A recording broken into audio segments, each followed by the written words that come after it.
Today, we're talking about the disaster that was Wool and Folk 2023, a New York knitting festival that was planned so badly it's being dubbed the Fyre Festival of Knitting, aka Fiberfest. And I pulled together the entire timeline, starting from all the red flags that were foreshadowing this insane situation a month before the event, to all the knitting YouTuber reactions that flooded in after, so we can see exactly how things played out and just how deep this rabbit hole goes. But if it's your first time here, hi, I'm Austin. I make videos staying caught up on the latest internet drama and news, so if that sounds like your thing, feel free to stick around. And today's story comes from Kit on Instagram, who told me about this drama that was popping off in the craft community, which personally affected somebody in their family. And after I looked into it and found out people were calling this the knitting version of Fyrefest, I knew I had to make a video about it. And if you happen to have a story that you want me to cover in the future, feel free to send it to me on Instagram, Twitter, or TikTok. But now, let's just get into this. The story all starts with the subreddit r/craftsnark,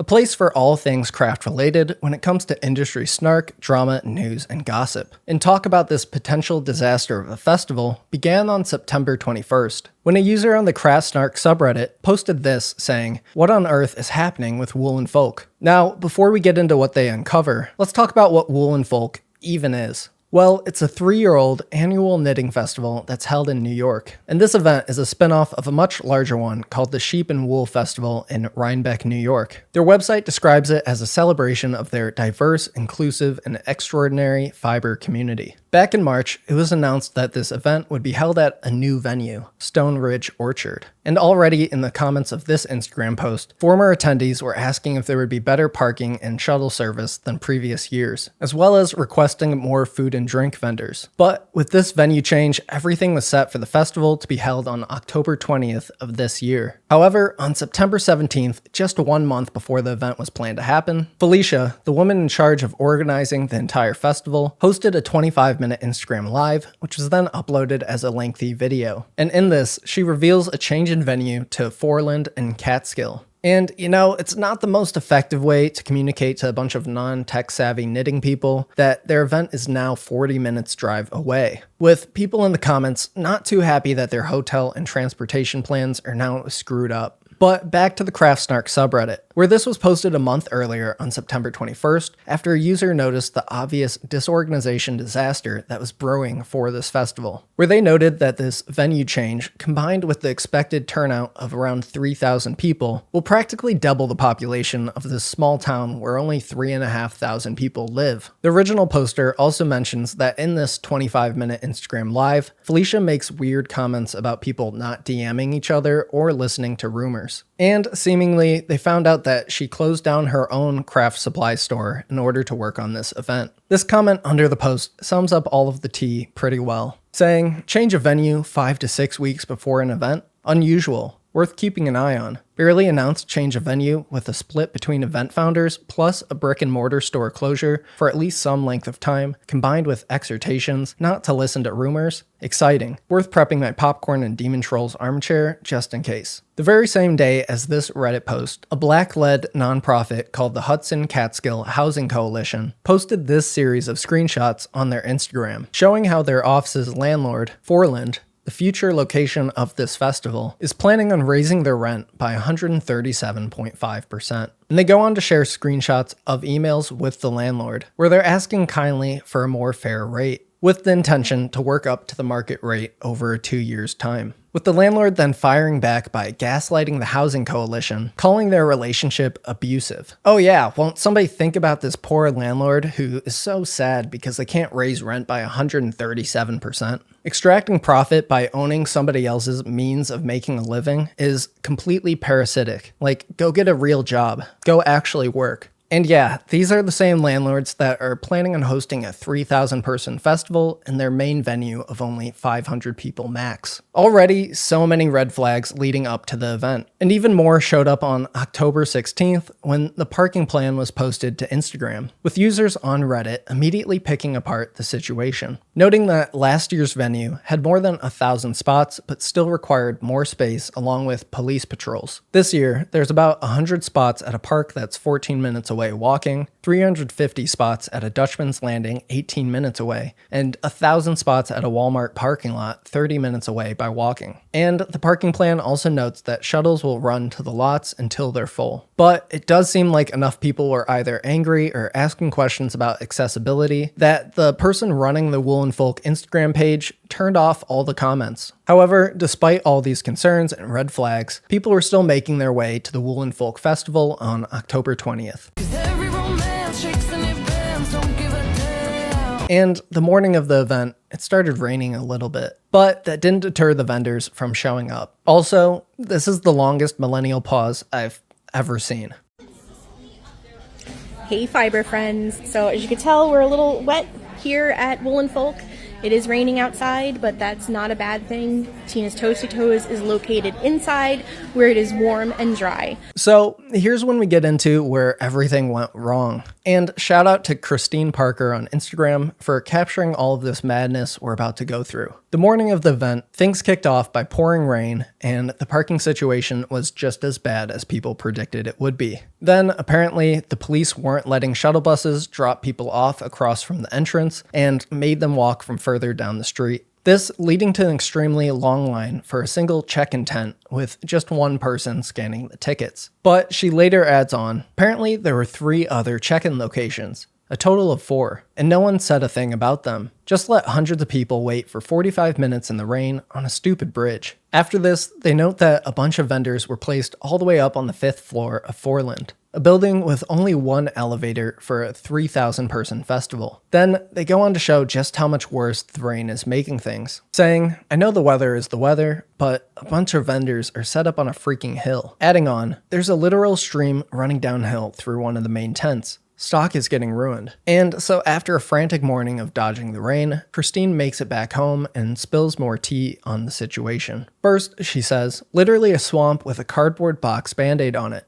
And again, I know the organizers cannot control the weather. They can, or at least should have, controlled where they put the vendors who should not have been vending on an unpaved hill, which was absolutely not mobility aid friendly. Then saying, there's no vendor parking and no place to unload their gear. Sellers had to unload half a mile away and carry trips up and down hills to set up their booths at the venue. This sounds like an absolute nightmare when a lot of these people are just selling yarn and other knitting stuff, which could easily get wet. But then she goes into more detail about the vendor situation. Speaking of booths, multiple vendors paid for one size of booth space and received a different size booth space, significantly smaller than square footage they paid for. And this is at a price tag of $900 for a single booth, $1,800 for a double. And she adds on, one vendor we visited was smashed into a space half the area of what they paid for. It was literally propping up the booth next to it, the entrance to which was wide enough for only one non-disabled person to pass through at a time. Meanwhile, the festival organizers told the vendors to just deal with it. In follow-up stories, Christine says that most of the more popular vendors were given a space inside on the first floor. But she says that most people weren't even able to get inside because whenever it started raining, the crowd would get bottlenecked at the entrances, and visitors weren't able to get in or out. On top of this, she notes that when asking the event organizers for a map of the vendors, people were told the updated vendor map was on the website. Meanwhile, when she goes to look it up, it's just a page of logos with no clickable links or map whatsoever. All in all, Christine wraps up her Woolin Folk experience with this. Did you know shoppers had to pay $45 to even enter the event? That's fine. I understand that events like this have associated costs,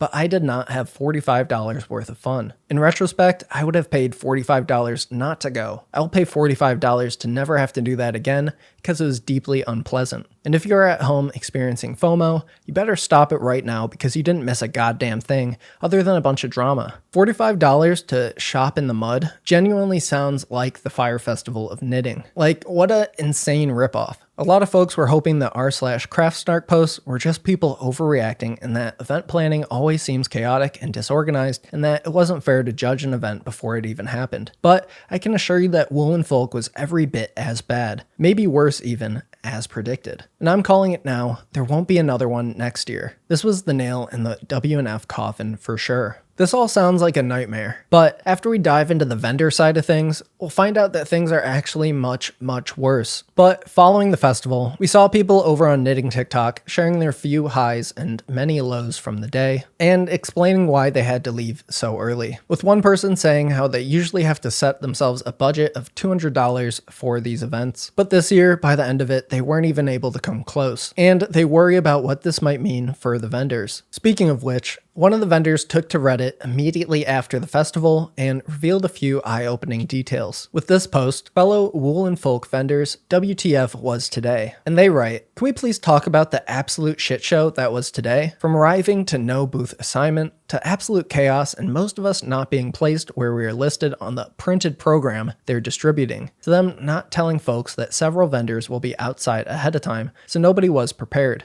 After marketing the last-minute venue change to the vendors as a shift indoors because of the expected rain, to not distributing vendor packages, to not telling vendors when to wrap up for the evening, and treating us like crap throughout all of it. We've never paid this much money for an event before, and it's so far the worst organizational nightmare we've ever seen, and the worst vending spot we've ever had. Oh, and we had 0 sales today, and from speaking directly to other vendors, we're not the only ones. That is unbelievable. And to be forced to pay to go through all of that is criminal." Later, they make an edit to the post, adding that the organizer Pam was overheard by vendors saying that the outdoor vendors who were unhappy can suck it. And they found that the last-minute venue change was actually due to Felicia not getting the proper permits for the former place, even dropping the link to the actual government documents as proof. This knitting drama does not play around. The following day, many attendees took to Reddit themselves and started sharing their nightmarish experiences. Some saying how it was $50 to buy a ticket the day of just to get in, and they still were only able to stay for 30 minutes because of how awful it was. Many other people were saying that they were never notified of the venue change by email, so they showed up to the other venue 40 minutes away and nobody was there. And the people that did know about the venue change only found out because of a vendor they followed posting about it on Instagram. One attendee describes it like this: "When I bought my tickets for a relatively high price point,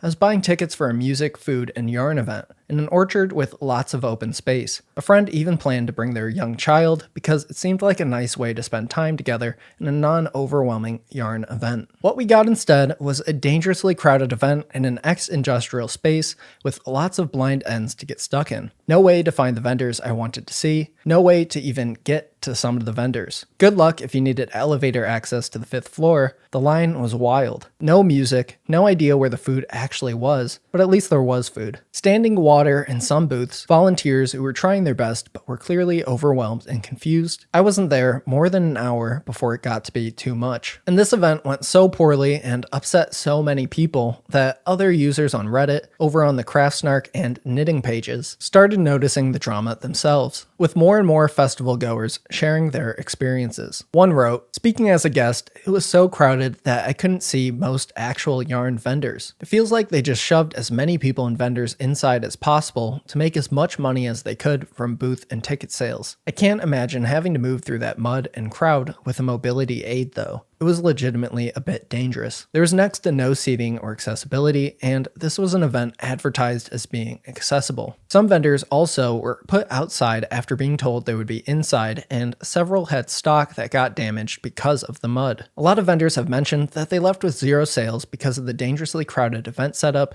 and the unreliable Wi-Fi that made it impossible to take payment. No ATMs on site. Some booths were just 5 feet wide and 10 feet deep, which is definitely not enough room for tables of yarn plus people to see them. Some vendors ended up sharing booths because of the mud damage to other booths, a solution organized by the kindness of other vendors and not the organizers. And at this point, 2 days following the event, dozens of vendors started taking to their Instagram pages to lay down what really happened. And wow, is it bad. Many writing how exhausted they are from the event and how embarrassed they are for promoting it for so long. With one vendor saying, "The event on Friday was not what we expected, and we're especially disappointed in the significant accessibility issues that limited the ability for many to shop the event, including fire code and ADA compliance. Our booth, and so many of our fellow vendors' booths, were crowded, uncomfortable, dark, or simply inaccessible," with additional attendees posting similar things to back up this sentiment. One woman upset saying, "The venue was not accessible to folks who needed mobility assistance. Full stop. Entering the venue down concrete steps and into gravel was not accessible. Having one average size elevator with dozens or hundreds of people waiting in line to use it was not accessible. Having another building that, from my observation,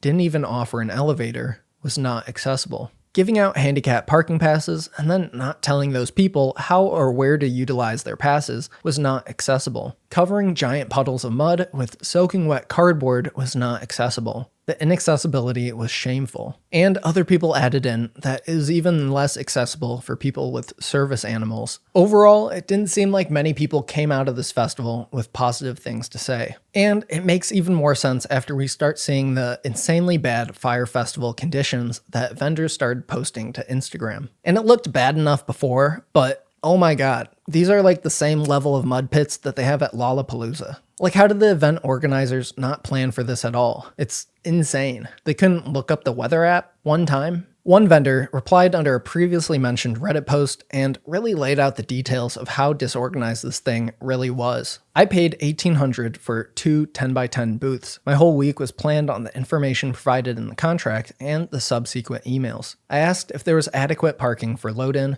especially for vendors with trailers, and I was told yes. My display was planned on a 10x20 booth. I brought enough product to fill that 10x20 booth. We were not given a vendor map prior to the event. Should have been red flag number 1. We were not given a load-in schedule like promised. Should have been red flag number 2. They go on to say that they were forced to park a quarter of a mile away just to unload in time. Then carrying hundreds of pounds down the hill over and over again just to set up. Going on, writing, there was no centralized vendor check-in. You had to track down a person you've never met before and hope they could tell you where to go. They had a hand-drawn map. I had to double-check my placement several times, and when questioned why this did not look like a 10x20, I was told that I only paid for a 10x15 booth. I told the staff member that I most certainly did not pay $1,800 for a 10x15 booth. There's supposed to be a vendor behind me in the corner of the room. I asked said vendor if she would like to trade places because with my racks, no one would know she was even back there. Much to our surprise, there was a vendor placed in the middle of what would have been the aisle. So this vendor would have had zero access to the aisle had I not asked her to switch with me. We worked together as vendors to ensure that there was some sort of traffic flow between our 3 booths. Then, wrapping up by saying, I tried to pride myself on having enough space in my booth to be ADA compliant and to make everything accessible as possible. This show was a nightmare. It looked like an overly priced cheap flea market inside on the main floor. I'm honestly surprised that nobody called the fire marshal and had the place shut down. We were promised electrical access and were given none. There weren't even trash cans in our area till a couple of hours before the event ended Friday. This entire experience was a total nightmare. I 100% do not recommend anyone to vend at this event ever. Wow, I have anxiety just reading all of that. It's so disgraceful just how many small businesses that these event organizers have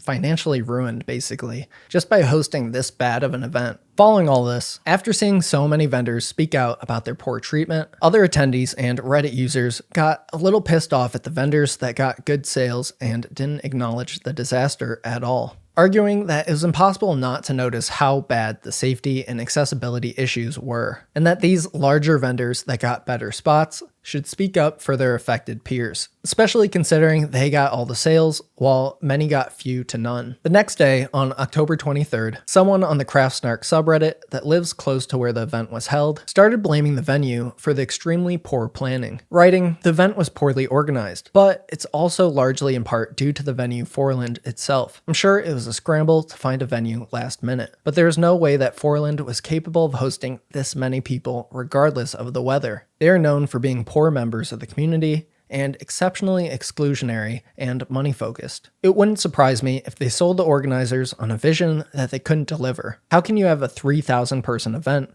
with only 25 parking spaces? If they were involved in the community and applied for a mass gathering permit, they would have known that it was Superintendent's Day at the local school, and that the parking lots would have been empty Friday, directly across from the bridge, a 5-minute walk. That is not on the organizer, that's on the venue in my opinion. The venue has a 500-person capacity. I am very surprised that they offered their space to an event that had 2,800 tickets sold. The entire property is less than 1.5 acres, and that's including the artist studios and cafe that were inaccessible. It's likely that they were trying to claw back press by hosting a BIPOC BIPOC organized event after they kicked out the Housing Coalition. And it's at this point that things go from bad to even worse. Because the next day, on October 24th, Felicia uploaded an apology to the Wool and Folk Instagram page, with the comments turned off. It says, "To the Wool and Folk community, I want to apologize to the knitting community. The transition to a new venue this year was more challenging than I could have ever anticipated.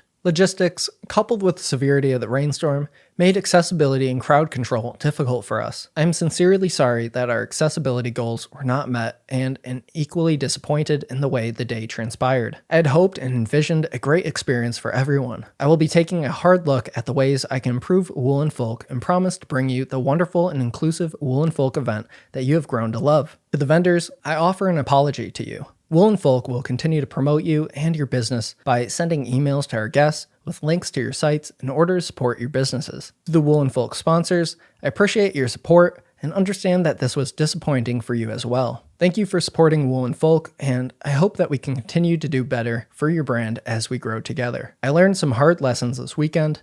I hear you and will do better. With the utmost sincerity, Felicia and the Wool and Folk team." So that was their apology, which apparently was the second one they uploaded after the initial one had a ton of spelling mistakes. I mean, it really blows me away that Felicia doesn't feel the need to step down after how horribly this all went. And how can she pretend that they've been an inclusive and accessible event in the past when her Instagram comments leading up to the event were calling for an increased focus on exactly that? I really doubt that many of the people or vendors that risked coming out this year will ever come back again, unless there are some major changes. Also, for her to say that she'll send out emails to guests with links to promote the hurt vendors is a joke. I mean, considering they couldn't even put a map together or send out basic parking instructions before the event. But let's dive into the community and vendor reaction to this apology. Because over on Reddit, immediately people were not happy. And over on Instagram, vendors were posting additional statements voicing their disappointment. With one writing, the response from organizers was exactly what I expected, due to the personal responses some of us vendors have been getting through email. I'm sorry that the organizers are choosing to invalidate and disregard the actual experiences of those involved,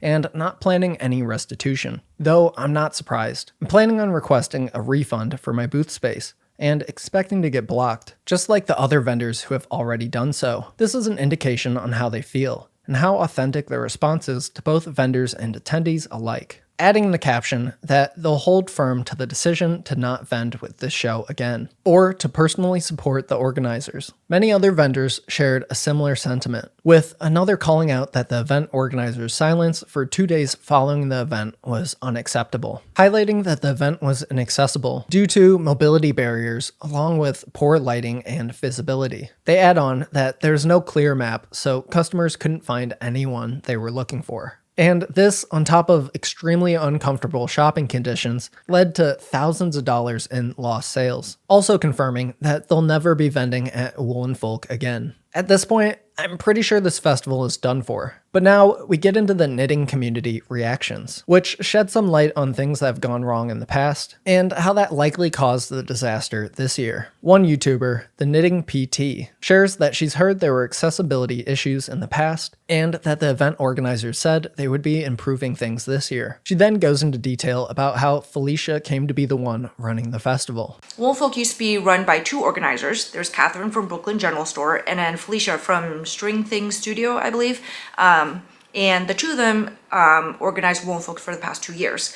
Then they had creative differences this year, so Catherine was no longer part of Wool and Folk anymore. And so it was only Felicia who is running things. Later in the video, she explains that they knew the weather forecast a week beforehand and should have been way more prepared. But adding that even if it didn't rain, the event still would have been awful due to trying to fit 3,000 people in a 500-person event space. The Instagram page Explorer Knits shares their experience of the event in a tearful 44-minute Instagram live stream. It's an extremely emotional and authentic retelling of the event from one of the larger vendors' point of view. And it's hard to parse down everything that happens in this video because it's on Instagram. So I'll link the full thing below if you're interested in going deeper. But I'll still give you a summary and show you the most interesting parts. And they start by explaining that in the morning they showed up for their 8 a.m. call time, but nobody was around to help. After this, they found another vendor that told them that the starting time got pushed back to 8:30, which was soon corrected by an event staff member who told them that nobody would be allowed inside until 9. After this, they had to go find their booth setup and product, which was shipped to the location since they were traveling for the festival. They were told it was in one building, but then they searched the entire thing and didn't see it. Then they went to another building, but didn't find it there either. And eventually, when they did find their stuff, it was in 2 completely different locations, with half their booth on one side of the building and then the other half of their stuff mixed in with a bunch of other vendors' boxes piled up in the corner.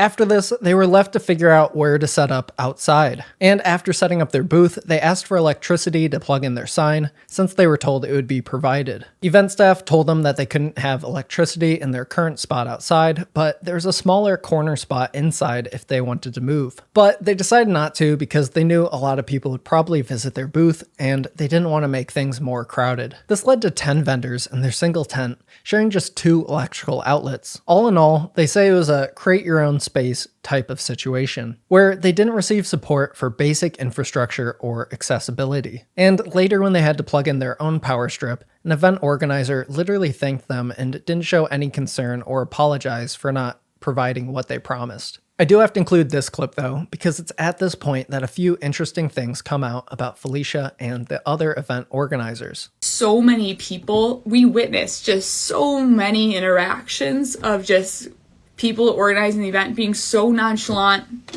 just apathetic, sarcastic to several concerns voiced by several vendors over and over and over again.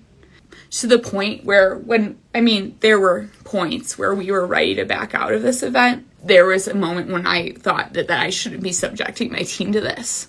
Or anyone for that matter, especially people coming to the event. I felt embarrassed and scared for what tomorrow was going to bring. Yeah, this was happening during Loden, the day before the actual festival, and they already had extremely bad feelings about the way things were being run, to say the least. But after this, they go into detail about how they spent most of the evening trying to track down the event organizers about getting tent flaps for the totally open on all sides tent that they were forced to hide under with 10 other vendors, with every vendor failing to find somebody to help them, until finally at the end of the night, they track down an event organizer who tells them that she's gonna go find the box of tent flaps, only to turn around and immediately have one of the venue staff tell them that she just lied to them, because they personally just told her that all the tent flaps had been used. This was already a careless and malicious move by the Woolen Folk organizers that was only built upon by the vendors' concerns that their booths were set up pretty much right next to a main road, with no walls on the tent to protect the product, or security to prevent people from just freely taking things. And these concerns were just brushed off by the festival organizers, despite them charging $900 to set up a single booth, or $1,800 for a double. Later, another vendor had to offer to go out and buy giant blue tarps to hang up, which they know saved them because it wouldn't have been possible to vend with how bad the rain got, and all of their product would have gotten soaked. And on top of all that, an event organizer said this. A comment was made about people complaining about and being worried about the weather, that karma and Mother Nature would get them. Which, when you're so disheartened and sad and stressed, it is just like, I didn't even register what was being said to me at that point, because it just, I really realized like how much they did not care. Or maybe they did, but I really, a lot of people gave a lot to be here, and it was a really, really hard day. So that was Thursday. That's so insane. And it actually sounds like these event organizers are shitty people. But the main day comes around and they somehow prove themselves to be even worse. Because these vendors were asked to break down the boxes their stuff shipped in and store them in the kitchen in order to save space. And since they rented a car, they need all these boxes in order to ship their stuff back immediately afterwards. Well, it's just before the event is set to begin, and this happens. So we broke all of our boxes down. Every single one was labeled EKF, and our shelving and a couple of extra things for our booth that we didn't end up using were all sitting here, right? All in a corner where she told us to put it. We arrived Friday to see all of our boxes in the mud, used as a walkway for the rain. and for people to walk on, which ended up being extremely dangerous. The complete inability of these event organizers to do anything even remotely correct is wild. Like, how'd they even end up in this position running a 3,000 person festival? After this, she explains that 2 of her employees weren't being let into the event. They called you and were told they weren't being let into the event. You can imagine my confusion that my team, my employees, weren't being let into the event. I came around to go find out what was happening, and they were being publicly shamed by the security at the front. And if you were there, I'm so sorry if you had to see this. I'm looking at my notes because I was approaching as this was happening, yelled, talked sternly to, embarrassed, because they didn't have their vendor badge. So they were being yelled at for not having their vendor badge, and who do you think you are? I don't care who you are. Watching other vendors go in and say they got their badge, and just humiliating 2 employees on my team. I'm so sorry.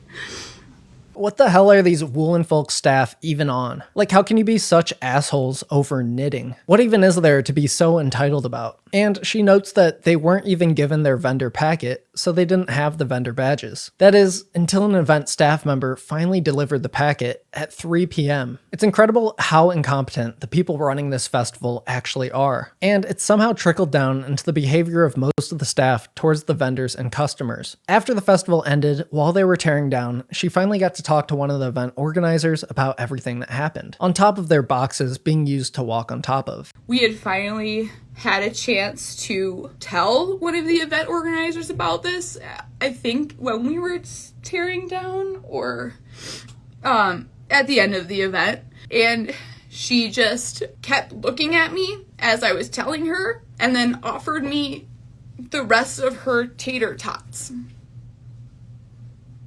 Yeah, I really think Felicia, or whoever did this, is actually an awful person. Because how can you display so little empathy to a situation that you directly caused? They wrap up the video by reiterating some of the other vendors' statements about being embarrassed to be associated with this event and its lack of accessibility to those who needed it. A couple days later, on October 26, a user on Reddit posts this on CraftSnark, explaining their friend's account of attending the Wool and Folk warm-up dinner that happened the night prior to the event. They start by saying that they paid $250 for the ticket to the welcoming dinner for Wool and Folk. The ticket promised an event from 4 to 9 p.m., which included shopping, meets and greets with designers, swag bags, music, and food and drinks. She arrived at 4 p.m., and there was no signage anywhere. Vendors were still getting set up, and eventually she found some guy with a clipboard, and they said, "I guess I can check you in here." As she's doing this, vendors are coming up to the person, asking them where Felicia is and where they should park their trailers. But nobody has any answers. Then noting that they actually had to use their flashlight in order to look at some of the vendors' products because there was no lighting anywhere. They then mentioned that they saw Felicia walking around the floor, but she was only talking to the few larger brands and then completely ignoring all the other vendors. After this, she also noticed how all of these vendors' tents don't even have walls, so a big gust of wind could just knock all their products into the mud.